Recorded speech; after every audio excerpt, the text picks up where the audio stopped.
Turns out we're a pretty good team for two people who hate each other.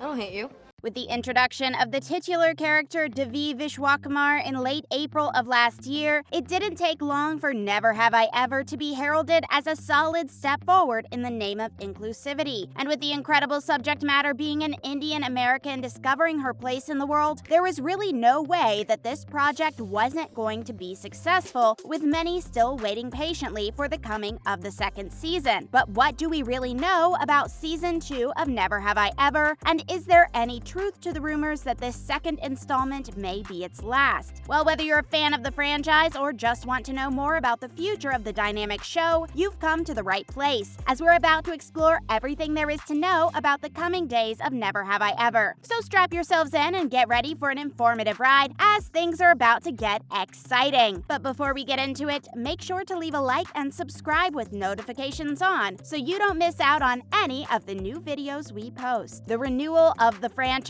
First things first, it must be said that the first season of Never Have I Ever was a critically acclaimed success, reaching a 97% on the average tomato meter and coming in strong with an audience average of around 89%. Suffice to say, it was a lot more than a virtue-signaling appeal to diversity and inclusivity, with Mindy Kaling doing a brilliant job by producing this incredible story that was partially based on her experiences as a first-generation Indian American. That being said, it must be remembered that we live in a bit of a strange world at the moment, with the coronavirus pandemic having caused quite a scuffle to break out in the filming industry. The spread of COVID-19 has unfortunately resulted in the loss of both lives and jobs, resulting in less overall members for Netflix to take advantage of. As such, the streaming platform has found itself in financial difficulty for the first time since its inception, which no doubt has had a pretty large effect on the shows it is willing to take a chance on. And unfortunately for Never Have I Ever, as great as the reviews were, the viewership wasn't as large as expected by Netflix in the first place. Remember, we used to live in a world where new installments of shows were renewed before their introductory installment had even run its course, with some franchises even going on to have 4 seasons renewed at once. We're talking about you, Game of Thrones, and we still haven't forgiven you for that terrible last season. The point is, this is clearly no longer the case. With less of a budget available to throw at new installments, fans have had to watch some of their favorite franchises come to an end. Look at Jupiter's Legacy, for example, which clearly ended on a cliffhanger but had to be canceled due to poor viewership. And that was a show starring the brilliant and beloved Josh Duhamel. Another example of this new practice of only renewing the best shows can be seen by looking at Bridgerton, which is by far the winner of the year insofar as popularity on the platform is concerned. Although the entire world was talking about the first season of the franchise, it still took the streaming platform a full month after its end to confirm that it had been renewed for a second season. And Never Have I Ever is no exception to this general rule, with new fans becoming quite concerned by the silence of Netflix when it came to questions about the renewal of the small franchise. After waiting patiently for 3 months, though, fans were delighted to hear that the series had indeed been picked up for a second season, with the announcement being made on a scripted Zoom call and posted all over social media. But after waiting for so long to hear the good news, people began to talk about whether the show actually had a future with Netflix. This caused rumors to circulate regarding the viewership of the first season of the franchise. Rumors have allegedly been backed up by insider confirmations. Simply put, this means that Season 2 of Never Have I Ever is going to be of paramount importance to fans. If it doesn't perform better than the first, then there's no doubt that it will be the final season for at least until the pandemic has passed. And while this won't mean an ending to the franchise as a whole, it goes without saying that fans will be incredibly disappointed in having to wait so long for a third season. That is, if a third season is even in the cards. The release date of Never Have I Ever Season 2. So now that we know that Season 2 of the franchise is indeed happening, and more importantly, that our support of the second season is of dire importance, let's take a look at when this season will be dropped on our favorite streaming platform. This has been a bit difficult to gauge considering the times we are living in. Remember, the coronavirus pandemic has wreaked havoc on the filming industry, beginning with the hard lockdown of nations in which sets were already established. This means that cast and crew members of these sets were unable to work until the lockdowns lapsed, resulting in more than a few intense delays. But with the return of workers to these sets came a new problem, which was the establishment of a protective bubble. New rules and regulations were placed in line to protect crew and cast members from contracting the disease, resulting in a quarantine of the set upon discovery that someone in contact with cast or crew had tested positive for the virus. Suffice to say, this resulted in even greater delays, with already announced release dates being pushed further back to the dismay of fans. This became a commonplace occurrence, which led Netflix to come up with a brand new practice. Rather than announce release dates that had to be pushed back due to delays, it would keep fans in the dark by not announcing anything until a series had wrapped both filming and post-production. At least then, no other delays would be experienced, and fans would no longer have to deal with the disappointment of waiting for a date to arrive, only to be told to wait a little while longer. Just look at Season 4 of Stranger Things and Season 2 of The Witcher, and you'll see precisely what we mean. Both seasons are highly anticipated and have been missing from the platform for over a year, but this is far better than having to deal with established properties that are constantly shifting their goalposts. Luckily for fans of Never Have I Ever, though, the show doesn't require quite as much post-production as these other titles. In fact, its second season trailer has already been dropped, communicating that the show will be making its return to the streaming platform on the 15th of July 2021, which is in just a few days' time. The cast of Never Have I Ever Season 2. When it comes to the names of the returning cast members of the franchise, there should be no surprise that Maitreyi Ramakrishnan will be reprising her role as the geeky but rebellious Devi Vishwakumar. She is considered to be the main actress of the franchise after all, without which we couldn't imagine Never Have I Ever existing. But she obviously won't be the only returning cast member of the franchise. Fans can also expect the return of Purna Jagannathan as Nalini, Risha Morjani as Kamala, Jaron Lewison as Ben, Darren Barnett as Paxton, Lee Rodriguez as Fabiola, and Ramona Young as Eleanor. Elle magazine has also reported that Senthil Ramamurthy will be returning as Mohan, which will clearly be in the form of flashbacks and remembrances. So rest assured that you'll be seeing more of your favorite father figure in the days to come. Excitingly enough, there are also some new names on the horizon. Back in November of last year, for example, the show decided to announce that Megan Suri would be joining the cast by portraying the role of a new Indian American student at Sherman Oaks High School. Not much is known about this character, but we assume she will become the big bad of Season 2, causing Devi to once more struggle with her identity as a result of this change. That being said, this is nothing more than conjecture, and since we've already seen Megan in shows such as 13 Reasons Why, we know that she'll be a welcome addition to Never Have I Ever. Tyler Alvarez is another name that has been added to the list of Season 2 cast members and will be portraying the role of Malcolm. According to reports, he will be another new kid on the block who goes back to school after a pretty lucrative career on the Disney Channel. We can thus expect a pretty in-depth look into the lives of child actors and see how the school responds to him with either awe or discrimination. And last but not least, Utkarsh Ambudkar will be coming in as Mr. Kulkarni, a cool teacher who is said to have quite a bit in common with our leading lady. The plot of Season 2. Since the newly released trailer is a bit jumbled, it's hard to see what the overarching plot of the season is going to be. There's no doubt that it will be sticking to its guns and focusing on the life of Devi, which has now become a lot more complicated because of the love triangle she finds herself in. We also know that her mother is getting back into the dating game, which is sure to throw the life of a teenager into turmoil once more. Will this lead to Devi falling back into her common state of anger, or will she be able to develop and control herself in the days to come? Well, we guess we'll have to stay tuned to find out, and since the release is in just a few days' time, it's not like we'll have to wait for long. Let's just hope it's not the final season after all. But what do you have to think about the second season of Never Have I Ever? Be sure to let us know in the comments section down below.